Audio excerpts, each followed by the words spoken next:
First ఈ story వినండి. Men and women పెళ్ళైనా చేసుకోబోయే వాళ్ళందరికీ ఇంపార్టెంట్. ఇదో డైవర్స్ కేస్. దీనిలో ఏంటంటే నేహ అనే ఒక విమెన్ ఆవిడ హస్బెండ్ మీద కంప్లైంట్ పెట్టింది. 498 క్రూయల్టీ ఇవన్నీ. ఆల్మోస్ట్ ఫ్యామిలీ కోర్ట్ ఎవిడెన్స్ మొత్తం కన్సిడర్ చేసి ఇంకా కన్క్లూడ్ చేద్దామనే టైంలో హస్బెండ్ ఏం చేశాడంటే, లేదు ఇందులో నా మిస్టేక్ ఏం లేదు, నా దగ్గర కొత్త ఎవిడెన్స్ ఉందని కాల్ రికార్డ్స్, కొన్ని కెమెరా రికార్డ్సింగ్ అవి సబ్మిట్ చేశాడు.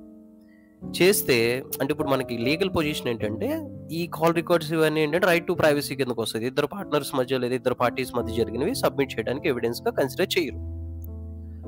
అయితే సుప్రీంకోర్టు ఏం చెప్పిందండి ఇదే కేసులో రీసెంట్గా,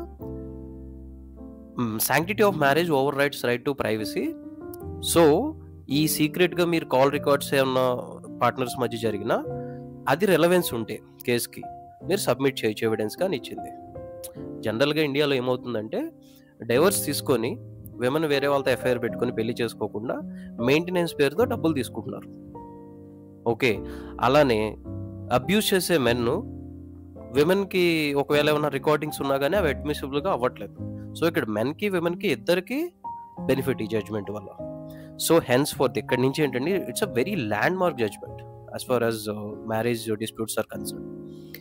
ఏంటంటే సీక్రెట్గా రికార్డ్ చేసుకొని ఎవిడెన్సెస్ దాచిపెట్టుకొని ఉంచుకుంటే తర్వాత ఫ్యూచర్లో ఏమైనా ఇష్యూస్ వస్తే ఇబ్బంది లేకుండా ఉంటుంది. ఎందుకంటే ఇప్పుడు ఎవిడెన్స్గా కోర్టు కన్సిడర్ చేయాలి కాబట్టి.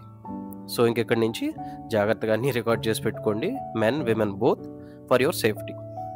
ఓకే, సో ఇలాంటి ఇంపార్టెంట్ పాయింట్స్ లీగల్గా మీకు ఉపయోగపడేవి ఈ ఛానల్లో చెప్తూ ఉంటాను.